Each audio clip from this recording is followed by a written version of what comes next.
Está na rádio do Apostolado Nossa Senhora do Rosário de Lepanto.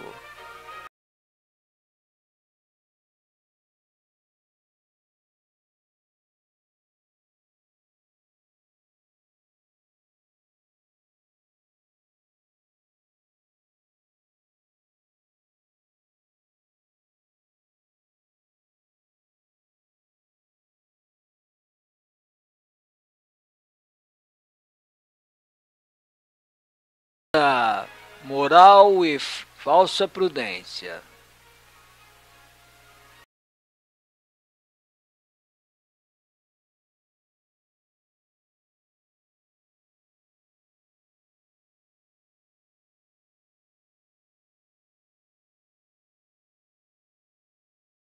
A consciência de um homem é assaltada por dúvidas positivas em matéria grave. Qualquer ação é em si mesma ilícita. Como ensinam os bons manuais de teologia moral. Isto pelo seguinte fato: quem leva uma ação a cabo com consciência duvidosa a respeito de sua própria licitude, aceita temerariamente a possibilidade de ofender a Deus e ao próximo. Bem, em outras palavras, em caso de dúvida, uma certeza absoluta, é necessário reunir elementos suficientes para a inteligência alcançar o estado que os grandes tratadistas católicos chamam de certeza moral. Antes disso, convém não iniciar nenhuma ação. Esse tipo de certeza é próprio das ocasiões em que se torna impossível chegar a certezas especulativas, apoiadas em princípios intrínsecos, indubitáveis, como são os que nos levam a certezas matemáticas ou metafísicas. Por exemplo, a licitude da ação dependerá, pois, do fato de a consciência apoiar-se em princípios reflexos ou extrínsecos, decorrentes dos princípios intrínsecos. Bem, em síntese, os princípios reflexos são assim chamados pelo fato de que lançam uma luz indireta e parcial sobre a ação, mas em grau suficiente para lograr-se a certeza moral na ordem prática.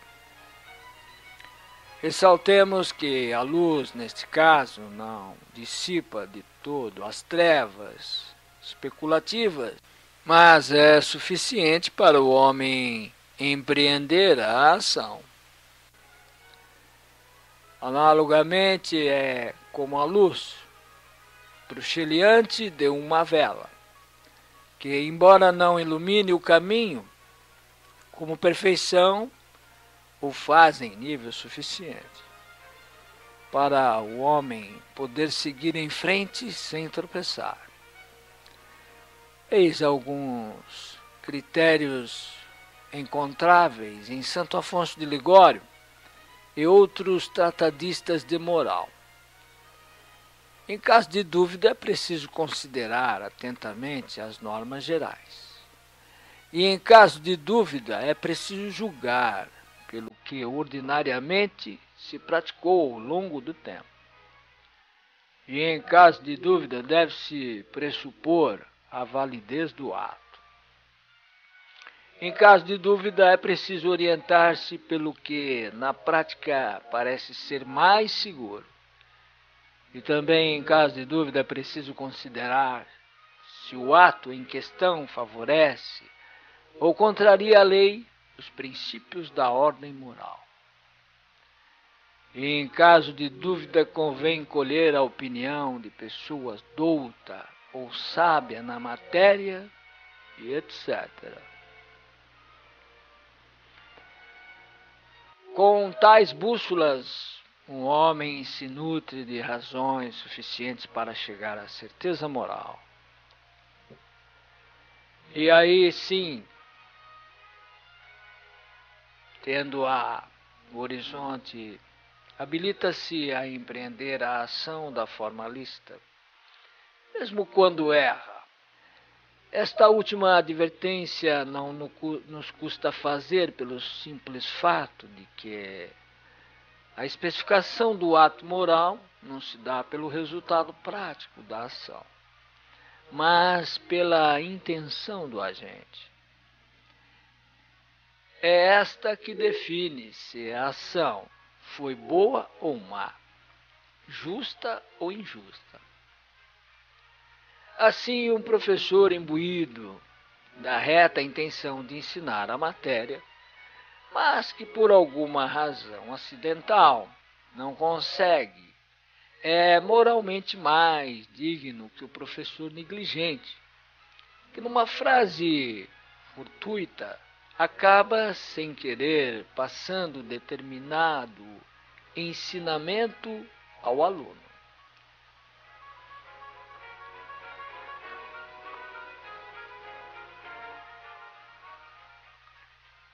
Em breves palavras, todo homem tem a obrigação de empregar os meios possíveis para chegar a uma consciência verdadeira e reta antes de obrar, sobretudo nas ocasiões de extrema gravidade.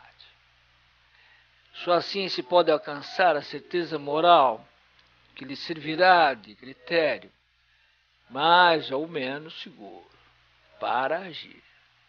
Portanto, se a perplexidade de qualquer situação se impõe à consciência de uma pessoa, seja em razão do escândalo, seja em razão de contrariar o bom senso, seja em razão de favorecer o mal, em detrimento do bem, seja em razão de ir contra a lei, etc., é dever dela munir-se de critério que a conduzam à certeza moral.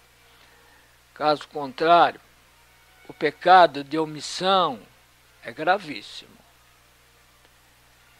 Esta é o propósito, a situação da pessoa cuja covardia se reveste do molde de falsa boa consciência.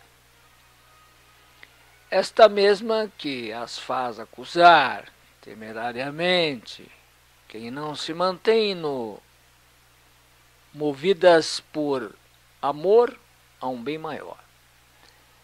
Infelizmente trata-se da chamada prudência da carne, tipificada em sentido próprio, não pelo amor ao bem, mas pela hesitação culposa entre o bem e o mal. Pelo temor mundano de ferir susceptibilidades ou perder algum benefício adquirido. Muitas dessas pessoas boazinhas deixam escapar um afetado esgar de nojo ao ler as críticas construtivas de quem, tomando como critério a tradição, o magistério e a prática bimilenar da Igreja, aponta as absurdidades que a vêm corroendo nas últimas décadas, absurdidades doutrinais, pastorais, litúrgicas, canônicas e magisteriais, dogmáticas e políticas.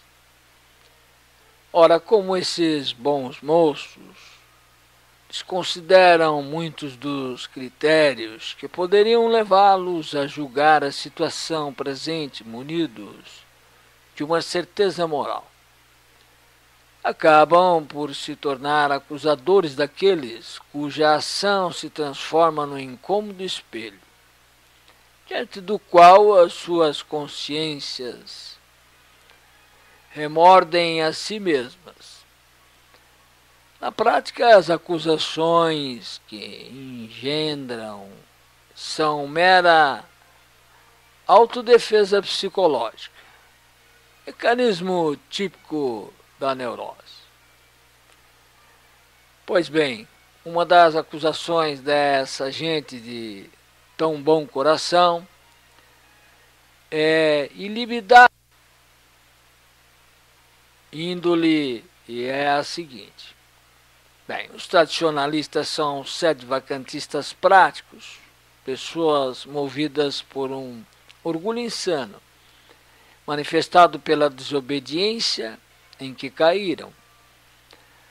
No que nos diz respeito, como ônus da prova, é de quem acusa. Desafiamos estes eruditos conhecedores da doutrina católica a provar isso como razões suficientes e com a devida associação da teoria a exemplos práticos.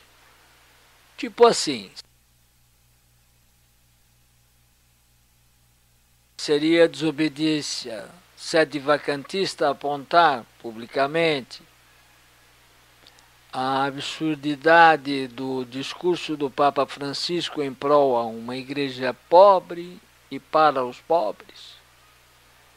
Essa opinião do Papa é porventura magisterial? Tem ela a intenção declarada de se impor aos fiéis católicos como doutrina a ser seguida? Divergir dela é, por acaso, desobediência e etc. Apenas aconselhamos a estes homens, cuja habitual prudência é fechar os olhos para não ver e tapar o nariz para não sentir eventuais odores nauseabundos, a estudar muito, bem antes de dar razões à sua desrazão. Ou seja, antes de se lançar a demonstração cabal de que somos uma espécie de sede-vacantista prático, se porventura forem dialeticamente dialogado, sirva-lhes de consolo, que o terão sido com e por amor, o mesmo amor à igreja, que eles alegam em sua defesa ao acusar moralmente o próximo.